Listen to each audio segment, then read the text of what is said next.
I'm upset with some of the YouTubers out there, and I can't believe they're already calling for the set to be cooked. The set's 3 days old, and people are like, "Oh, it's tanking 30%, 40% in a day. It's over." They're throwing the fear out there to get people to react and click on it and then comment. Slow down. We got 60% allocations in the United States for Wave 1 of Phantasmal Flames. They're doing it in 2 waves. Give everything a chance to settle. Once Wave 2 comes out, there'll be more sell pressure on eBay. There'll be more sell pressure on TCG. Right now, the Mega Charizard itself, it started at about $5,500. And it's healthy that it moved down to 4,000. People express shipped it to PSA to get graded. Nothing wrong with that. First day, I mean, pre-release, it was sitting above $2,000. Then it came down to about 1,100. It was dancing on the between 800 and 1,000 on release day for minty copies, and now it's dancing in the line of about $800. What's the Mega Charizard doing right now? This isn't a video of FOMO. It's just a video to wake people up, because it's people go on and they're like, "Oh my God, it's crashing! Sell, sell, sell." What do you want to do? Does $900 have a necessity in your life right now that you want to hit the sell button? Or do you want to play the long-term game? You're looking in a range between $720 and $960 you can buy it for. People want the card. It's not going down to the ground. It may in a couple months. Where could it realistically fall? Well, the 151 Charizard fell in the line of 250 to 300. It fell all the way to 170 for a little bit. I want to show you something right here. The pull rates have finally truly come out, so don't go crazy when it comes to it. You got about 36 packs in, or 360 packs to pull this bad boy, and here's your comparison. It took about 720 packs for Mega Gardevoir. It takes about 500 packs to pull the Zekrom, 2,300 packs to pull the Umbreon, about 400 packs to pull Lily's Clefairy, about double the packs if you want to pull the Mewtwo. So with all that being said, it is an opportunity for you to get in and look for it. Where are the pull rates? Here it is. The pull rates here. About 19% chance for you to hit, something of value in this set. Double rares are about 1 in 50 packs to get the specific Gengar one that anybody wants. Ultra rares are a little bit more challenging. The IRs is what people like. I like the Meowth. I'm really about that Meowth.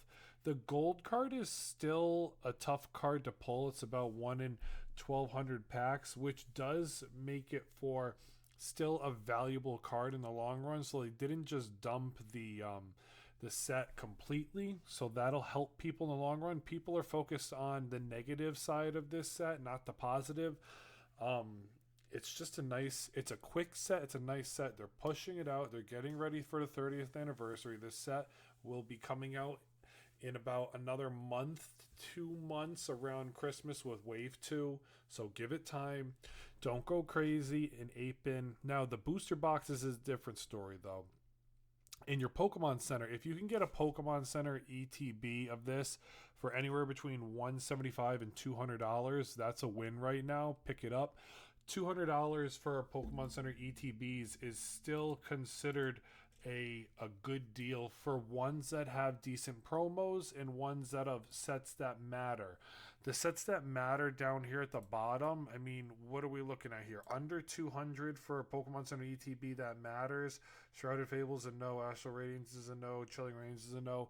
Pokemon Go, there's only one card that anybody cares about, the Mewtwo. Twilight Masquerade has a couple cards people care about. Stellar Crown's got the Bulbasaur and the Venusaur. Are you opening a Pokemon Center box though? Not really. There's no, Mega Evolutions is the first box where people actually care about the promo in the Mega Gardevoir Pokemon Center box. The Alakazam is more valuable than the Riolu. And then the Brilliant Stars box is an older box. You can get some boxes around that price here. Now, in the $200 to $400 category, this is where things start to get spicy. Silver Tempest is a buy. Surging Sparks right now, for being one of the cheapest Pokemon Center ETBs that actually have a decent promo in it, that's a buy. Phantasmal Flames one is still up there. Let me do a last check just so we're making sure we're up to price point. I wasn't going to make this a long video, but now once you start going down rabbit holes just turn into more rabbit holes, and then we turn a corner and we're down another rabbit hole. So I want to make sure we're talking about the right points here so I don't ruin anybody's day. 275 from someone that's never shipped before, don't trust it. 300 from a person that actually knows what they're doing. Let's check it on, let's see, PCETB. 299, 270. So it is still in the 270 range, 250. If this thing can get, if you can pick it up between, I like to pick up ETBs from Pokemon Centers when it matters, between 200 and the last one I paid was the Prismatic Evolutions for 230. So you got to think about the scarcity of the box and the value in the box itself and the promo that the box holds.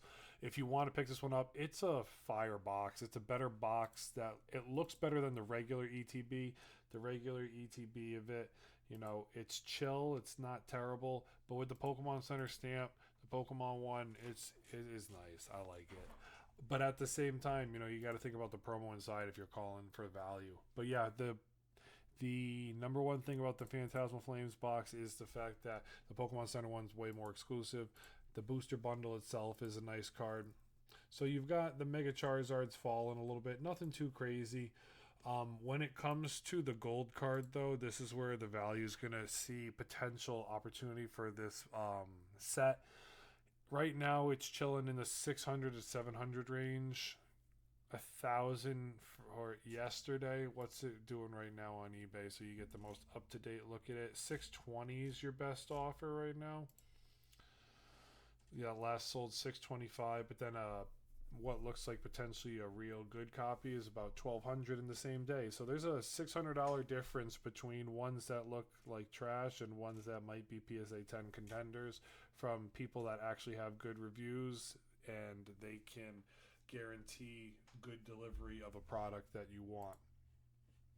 With those pull rates coming in, it's gonna be a fun set. People are really dogging it right now, and you know when people dog sets like this, it's because people want people not to buy it, not to pick it up.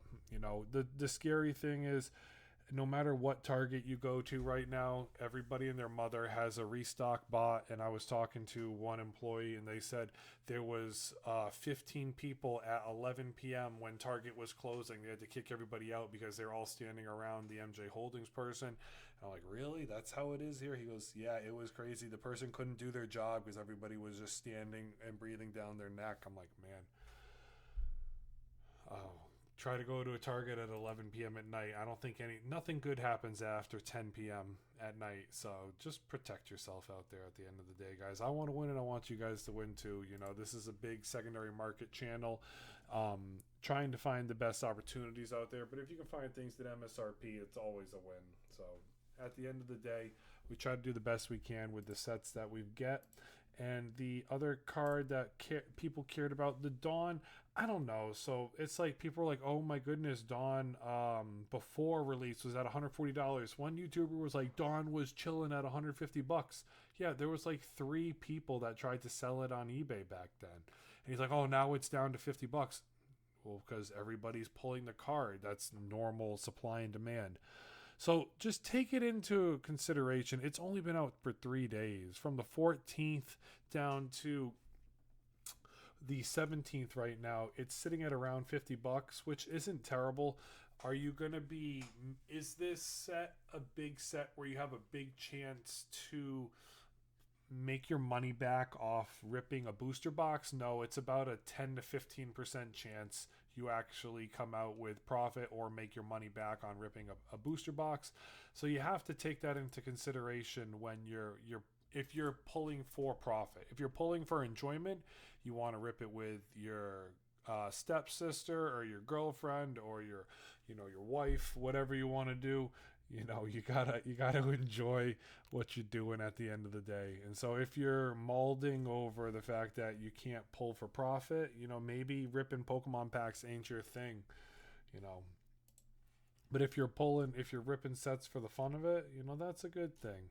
I can't tell you what to do. Can't tell you what to do with your money at the end of the day. Just want to help you with one last thing. I pulled up this page because Phantasmal Flames or Mega Evolutions in Best Buy, if you live in the United States, is still having sign up for pre-release and sorry, not sign up for pre-release.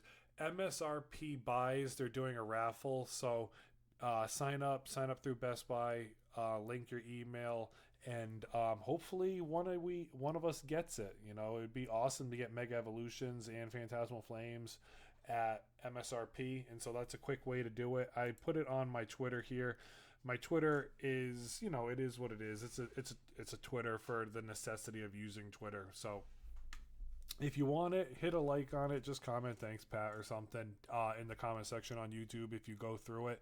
And yeah, let's win. That's all I want to do. Knowledge is power at the end of the day. And if you're not on Twitter, if you're not on Discord, you're only hurting yourself at the end of the day. So definitely make sure you take the opportunity to grow your knowledge game so that you can do it for yourself.